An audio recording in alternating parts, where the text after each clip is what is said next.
Hello and welcome to the TnN Show. Welcome to another episode after another grueling weekend of English Premiership football. This is the best show English Premiership in the whole world, I imagine. Today we're going to be discussing United's false start. A lot of people had been saying United have turned the corner, they're now playing well. They're going to be consistent till the end of the season and win a lot of trophies. But they got what they deserved. A defeat versus Arsenal. They played poorly. So I'll give Basil the chance to go through how United has been performing and what led to the Arsenal defeat. Oh, okay. Thank you very much. Firstly, I would start with the recent game against Arsenal. Um, that was a very bad performance, I must say. I'm a Manchester United supporter, but that was a very, very bad performance because if we see that, we thought that the 4-4-2 diamond formation was the ideal style of play for Manchester United after a tremendous victory against RB Leipzig on over the was it on Wednesday. That was a good performance, I must say, and I probably think that the players got overhyped and they were too confident to think that they would just take an easy win over Arsenal. So I should give credit to Arsenal. Mikel Arteta, he was mentally and physically prepared for Manchester United, and I think players like Paul Pogba, there is a lot of frustration from Arsenal. Made sure that they frustrated the Manchester United. I mean, they stifled the play, they clogged the central areas, and their creativity was just stifled, as you can see. And pointing to the team itself, not the game.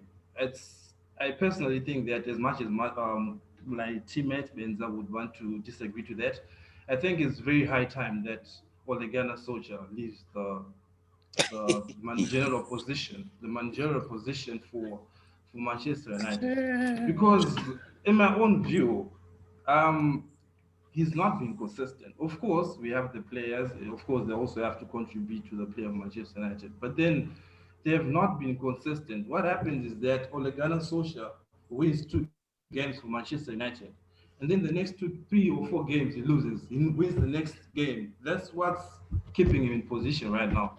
For him to be safe for his job, he has to get 9 points for the next 3 games. I think it's Manchester City. That's a tough game as well.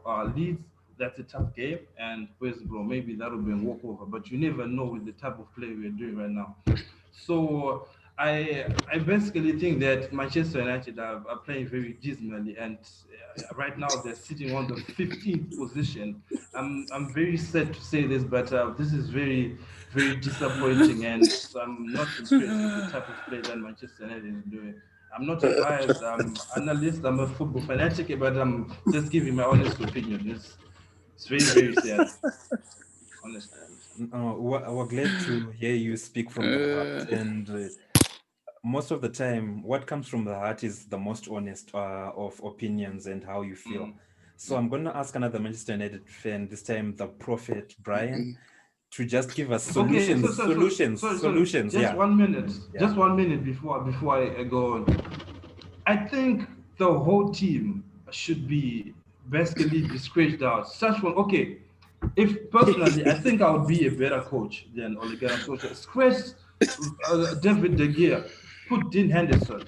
Scratch Maguire, put him out. Put Joan Zebe, put Alexis Telles. I mean Alex Telles. Let him overlap. Go play the back three. Put Aaron Wan Bissaka. Let him go up front. Do not play Fred. Do not play Scott McTominay. That's Carabao type of play. They're not supposed to be playing for that team. Put Matic here. Matic deserves to be in the team. He was playing very well. Why is he out of the team? Is it because of the names? We have the Pogbas, we have the Bruno Fernandes, we have the Rashford. Play Cavani. Why aren't you playing Cavani? You're playing Greenwood. Yes, he's in form, but he's not a player we're supposed to rely on when it comes to winning the league. I'm very disappointed. I'm actually surprised that you still believe winning the league. You're talking about winning the league. I think you guys are 10 years away from that. Let's hear from Brian. Maybe you'll give us the solutions because you've given us the problems. I want Brian to give us the solutions. What should Manchester United do moving forward from this predicament? Look, first things first. Yeah, first things first. I am against the idea of firing Ole. He can't be fired. We can't fire Ole Gunnar. And the main reasoning behind that, right, is not performance based. It's how we fired how many? 3 coaches who said the 3 things about the team and if we're experiencing the same problem. We're going to enter a cycle that's never going to end if you want to fire Ole Gunnar. Because we're still going to get a new coach, give him the few players he needs the first season. Next season, he wants players. You don't give him his players. He performs bad. You sack him. You get a new coach. So you're just taking us back to another top 4 entrance and then restart to a bad season. So for me, the problem with Ole is the problem with United mainly is team management. Ole's team management is off. I don't agree with his team management. Basically, like Bezel said, I agree with scratching some players. The DDG has been performing quite well these days because there's competition, I would say. But I would start Henderson instead of him. Maguire, reserve team, I would put Alex Tuanzebe. Luke Shaw, substitute. Pogba has to play. Yeah, there's no two ways about that because he's our best midfielder.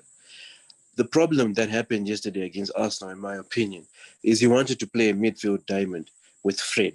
He was not supposed to play Fred at DM. Fred was constantly moving out of position. He was supposed to play Matic or McTominay, who's more natural in that role.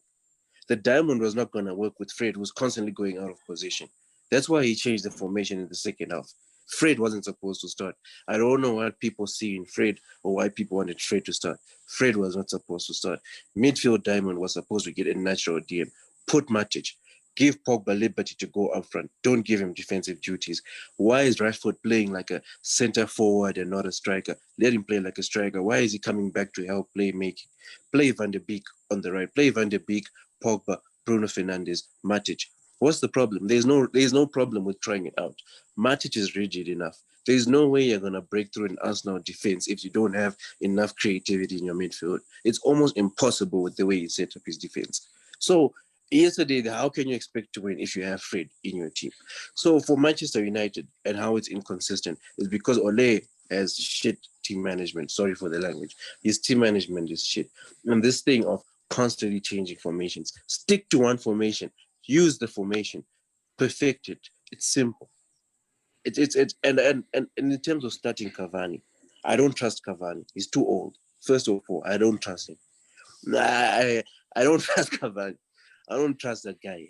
I need to be honest with you. I'd rather have Greenwood up front and Rashford. That gives us pace. If we have a midfield that's creative enough, that pace can harm teams. You're not going to beat Rashford or Greenwood. And Greenwood has significantly gone stronger. I don't know if you noticed how gravitational he was in the box yesterday. He tried by all means not. He doesn't lose position easily anymore. And that's a trait Pogba has. Pogba probably taught Mason Greenwood, but that's a different story. But that's how I feel. Oh, okay.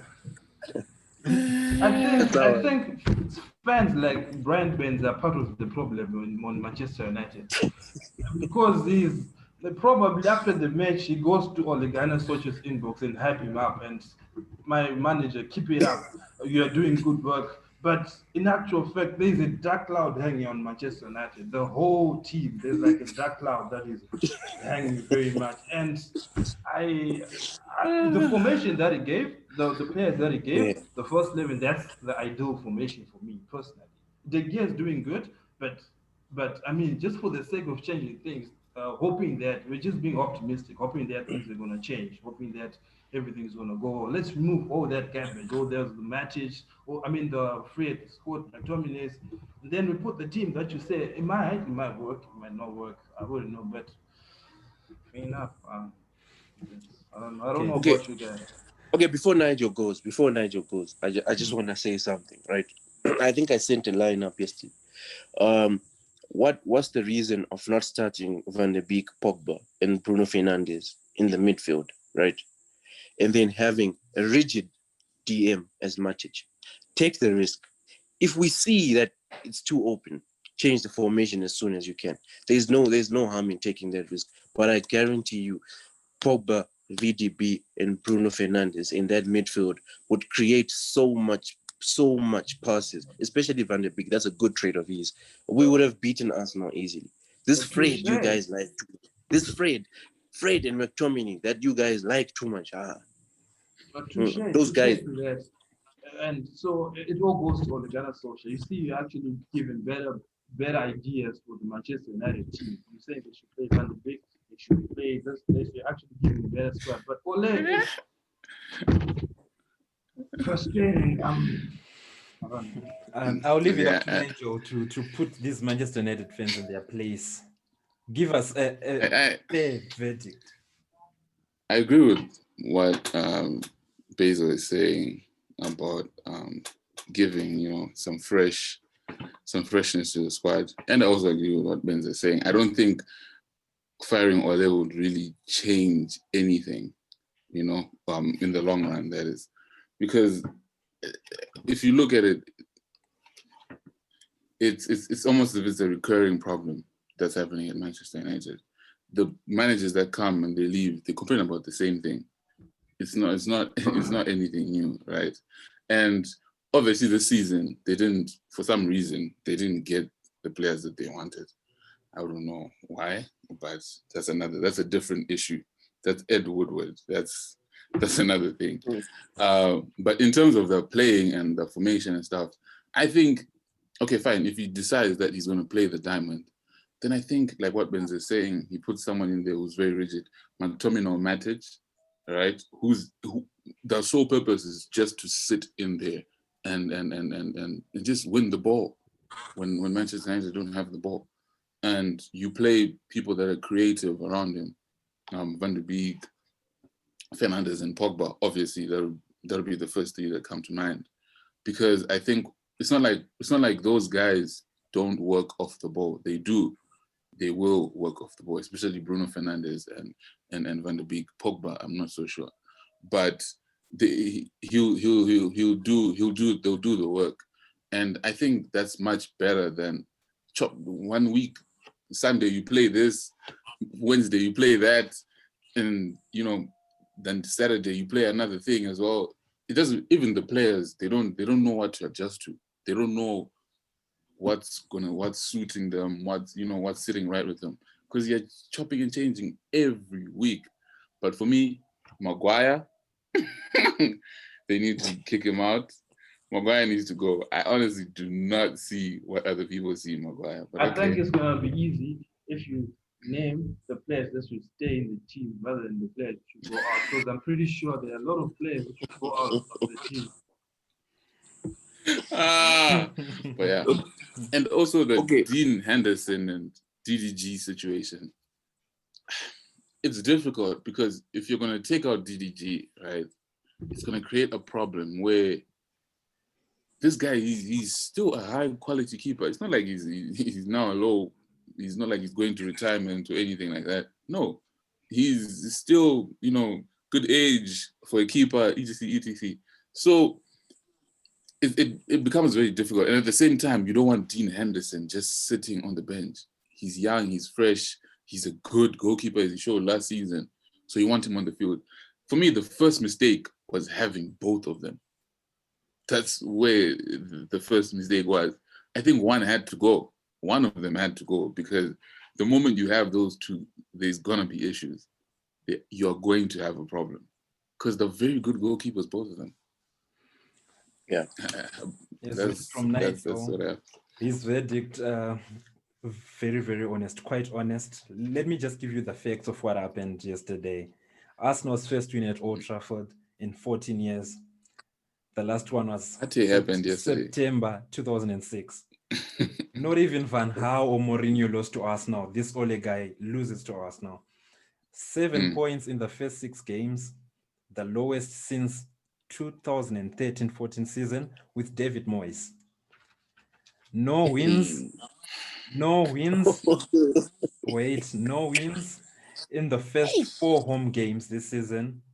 3-1 versus Palace, 6-1 versus Tottenham, 0-0 versus Chelsea, 1-0 defeat versus Arsenal. You see how bad it is, guys. This is the first time since 1973. It's bad. Okay, no, wait, Naz, let me just, Yeah. before you continue Yes. with your facts, Yeah. I just want people to get something straight. Look, I hear what people say about inconsistency, right? But guys, let's look at the games United has been winning. Okay, I'll just chop this up quickly. Leipzig committed tactical suicide. That's why we beat them 5-0. It was not United's tactical prowess that Exactly. gave us 5-0. It was Leipzig's tactical suicide. That's and so let's look at that, guys. It's not like we are going to versus Leipzig. We are performing very good. We performed against a team that committed tactical suicide. Put that in mind.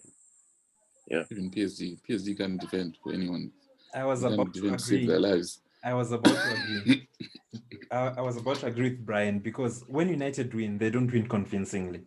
It's always because maybe the opposition was that bit poor. They don't win because they're brilliant. They win because Yeah. the opposition is poor. So they're And you know consistently that's- bad. Yeah, and that's really Exactly. sad. We haven't had a good game. Yeah, and you know those big games that we win, that's what's still keeping the coach. So the money is still at Manchester United. Because he wins those big games and he gives us hope that we're gonna perform better onwards. But then that's still the same result. We lose to small teams. We haven't won 4 games at home, and Yeah, but he wins those big games because he lets the big teams have the ball. When he has to play against the smaller teams, as you may say, when he has the ball, he doesn't know what to do with it. They are clueless. It's wow. Guys, Yeah. if you look closely to the Leipzig game, right? Leipzig was underestimating United. That's the very first problem they made, right? Upamecano was playing probably further than he usually plays in a normal game. He wasn't even supposed to be playing where he was playing. But because it's United, they were overconfident to press like maniacs. But if you press like that against United, they'll tear you apart on the counter. You're not going to catch Rashford. You're not going to catch. Mason is going to cut in, give Rashford. It's a goal. That's what happened there. It wasn't Ole's tactical prowess. So we have to find a winning formula and stick to it. This winning one big game, one small game is nonsense. So when you say that Ole is to find a solution, but you're telling us now that this guy doesn't have any tactical prowess. Why do you still want him in the job? It's like a contradiction to what you were saying. Yeah. Why do you want him in the job? Is he good enough? I told you one thing, guys. If United had a good history of firing coaches, getting a coach and he performs, I would say, Ole out, bring a new coach. But what's the use of bringing Ole if the next coach is going to suffer the same thing? No. Okay, let me tell you also, something, because I think that's a speculation that the next coach is going to come. We might just be unfortunate that the previous coaches, I believe that David Moyes wasn't given enough time for Manchester United. That's what I believe. Moyes. Yes, I believe that he wasn't suicide. given enough time. Because if you check Jurgen Klopp, the first time when he was at Liverpool, he wasn't performing so well. He was given much time. There was a time Liverpool was performing badly, but they gave him so much time, and now he won Champions League, he won the league, he won a lot of stuff. So but I think with that, it's you see the way he's trying to play. You see what he's trying. It's like Mikel Arteta. You see what he's trying to do. You can see it. Like you don't have to guess, you know. And that's another thing. Like I've always said, the difference between Lampard and Ole. Lampard, you can see the way he's trying to play. Ole, personally, I can't see what way he's trying to play. Okay, we bring in Allegri. We bring in, let's say we bring in Allegri. We bring in Pochettino. We finish top 4. Pochettino says, I need a defensive reinforcement. I need a striker. Woodward says no. Pochettino finishes number 10. We fire Pochettino. Bring in Allegri. Same cycle. Ole is going to find his way through the team. Give him time. We just have to sacrifice our glory days. Give him time. If he fails, give him at least one more season with players that he wants. If he fails, then out. We are going down the drain. The next thing you are in charge of. I have to be honest, guys. The owners have been known not to care for the club. The American owners, they just want profit. If they let Ole finish the season, if this current performance continues and they let him finish the season, I think that will outright prove that they don't care for the club. They don't give a shit think about so? Manchester United. Yeah, yes. Okay, let's move on. Let's move on now. We're gonna give Nigel a chance to go first. Are Chelsea back on course now? Are Chelsea looking like they can do something this season? Can they make the top four now? Because for some reason, I was beginning to doubt their chances. Okay, I don't think anyone ever was like Chelsea won't make top four. I was. I don't. That's suicidal. But I think if Lampard doesn't see what everyone else saw against Burnley in the last match, then I don't think he's a good manager. Because when he dropped Kante in Kante's position, Chelsea looked balanced. They looked like they have a certain balance to them defensively and going forward. Because Kante does the job of two people in that role, you know? And that's what he does at France, and that's what he can do at Chelsea, you know. Ziyech, I think he's a starter. I don't think anybody can compete with him down the right-hand side with what I saw, you know, and what I've seen. I think Havertz even looked more lively than he has for the past, 4-5 games, however many games. I think probably the only thing that was an issue was Werner coming off the left. It probably in the first half, he seemed a bit off. I don't know whether it's because he got the last minute, okay, you're coming on now, or that kind of thing, but he seemed a bit, but obviously once he got the goal, everything was cool. But now it becomes a problem where I think if they take out a striker like Tammy Abraham or Giroud and they put Werner up front and they put Pulisic down the left, then they don't have that big body up front where, let's say, they knock, because not every time you're going to play out from the back and you're going to have the ball. When they knock those long balls forward, who's going to hold them and start to bring in the likes of Pulisic, Ziyech, Havertz, you know, to start playing? And I don't think Werner can do that when he goes up top. So I think that's now the dilemma that you have with that situation. I think Thiago Silva was class. Where I expect that of him. He's a class centre-back, even at his age. Better than Maguire any day. But I do think the best signing so far has been Mendy. I think it's not even about his ability as a goalkeeper, but it's his confidence. And once he has confidence, the defenders have confidence. Joma has confidence. James has confidence. Chilwell has confidence. And, you know, the way he talks, you can hear him. You can hear him shouting. He's a confident goalkeeper. It's not, I think, probably ability-wise, he's not that amazing, but it's his command of his area that's exceptional. I think he's a very good goalkeeper. Okay, this is one.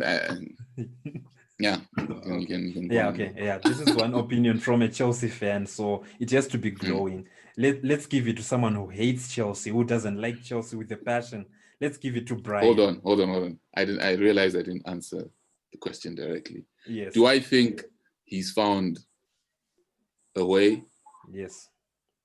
Yes, he's seen a way against Burnley, but will Frank Lampard do that? I don't think so. I think he's going to bring in Jorginho again, and well, it's going to be unbalanced again. That's what I think. Right. I'm very well prepared for this question because I'm seeing, yeah.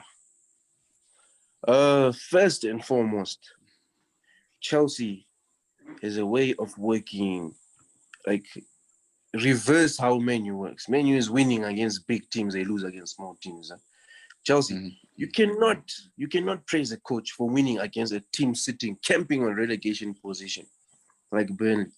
Guys, but it's the way he's playing. if we give any one of us Chelsea here to play against Burnley, we were gonna win the same way Lampard won that game. Lampard does not know how to use his team yet. I'm not convinced. I'm not convinced on how he uses his team yet. What I can only agree on, he had a better starting 11. He had a better starting 11 than he had.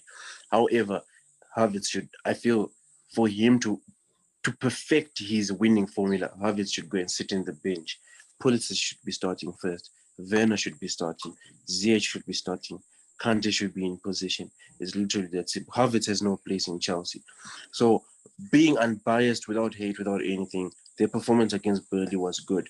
But guys, we can't be using that to come up to a conclusion to say Lampard has found the winning formula.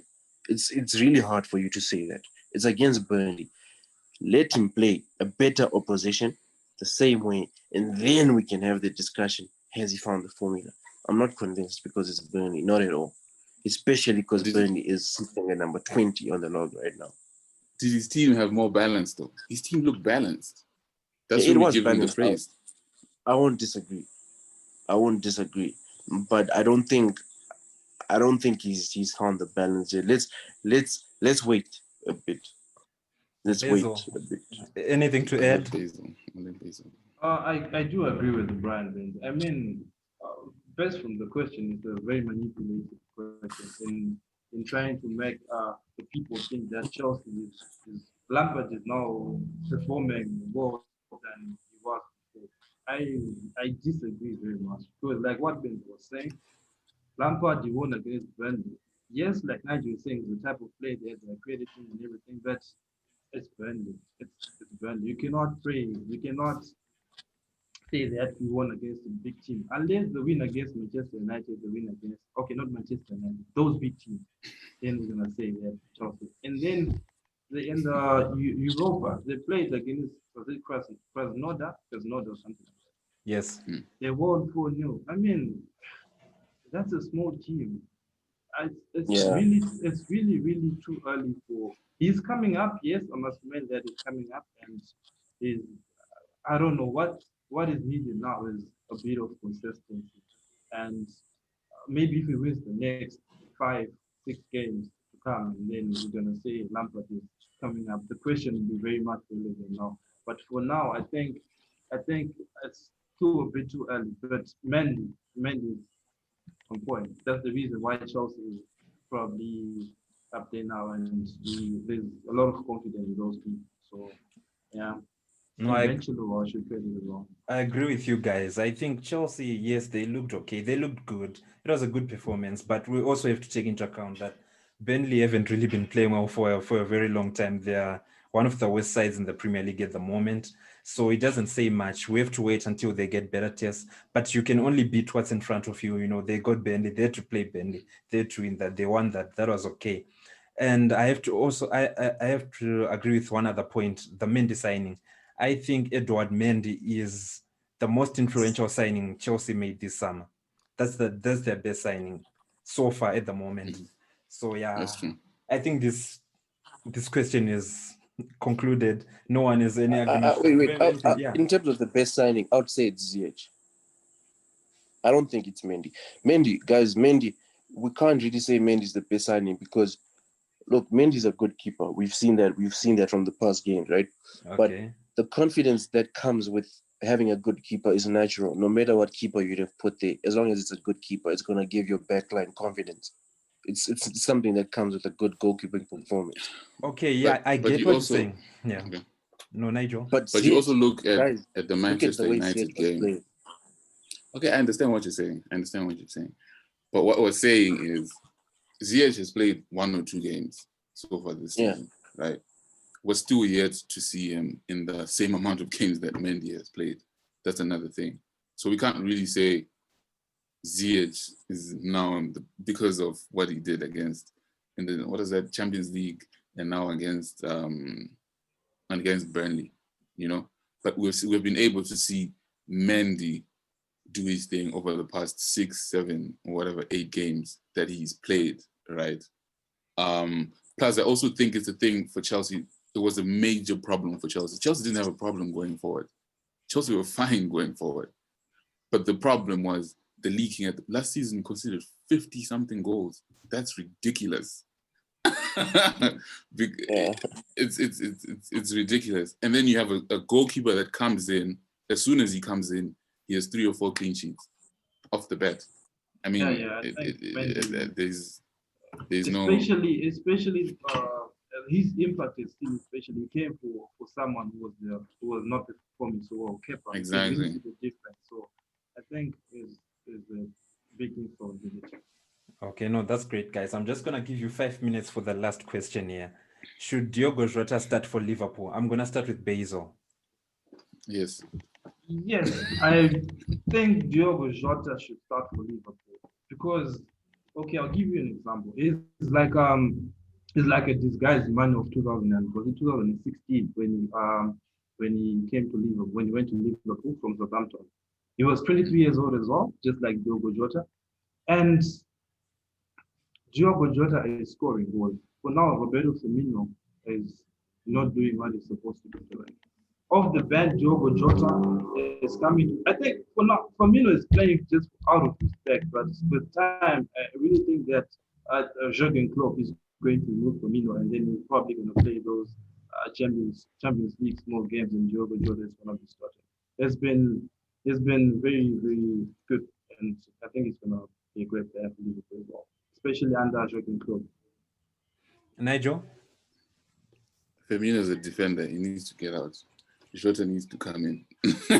there's nothing I can say. I mean, it's you see it when they play. I think Firmino, I don't know whether I can say he never really had goal scoring abilities, but he had this thing last season and the season before that, if I can say, where he brought Mane and Salah into games with those little flicks and those little passes and da-da-da-da-da-da. But now he seems like he's not really doing it. So why is he still in the team? And he plays at CDM. So take him out and bring Jota in. Brian? Defensive striker. Yeah, Brian? No. Firmino out. Firmino should be sold. Jota should start. I don't see why they're not starting. Firmino is not a striker. I don't know what he is. He's not. I don't know. This whole defensive striker business does not make sense to me. You can't say someone is a defensive striker. I've never heard that in my life. I only heard that from Liverpool fans. But Jota should start. If Jota starts, there's a big problem there. It is going to be a huge problem. Yeah, Firmino. Okay, the problem is that Firmino is a good player, yes, but the person who's competing for his position is doing better. We never used to say Firmino this, Firmino that, but we're saying that now because Diogo Jota is playing very well. Listen, Basil. We've always said Firmino doesn't get enough goals. I've always said Firmino is a fraud. I do not even like that guy because he's nonsense. He's being carried to titles like this. He's being carried to titles. Would you want Firmino at United? Now they say free. Bro, we don't want any player at United right now. We don't want any player. We care very much about their career. Yeah, this is a rare moment, guys, where we all agree. I think Roberto Firmino should just bench for Diogo Jota because if you look at his stats, I was looking at his stats this morning. He's getting worse and worse and worse each year. He's scoring less and less. He's assisting less and less. Even those passes he used to give Salah and Mane, they're getting less and less each coming year. So it's just getting worse. So I think he should just bench. And that's where you see that Jurgen Klopp is a very good coach.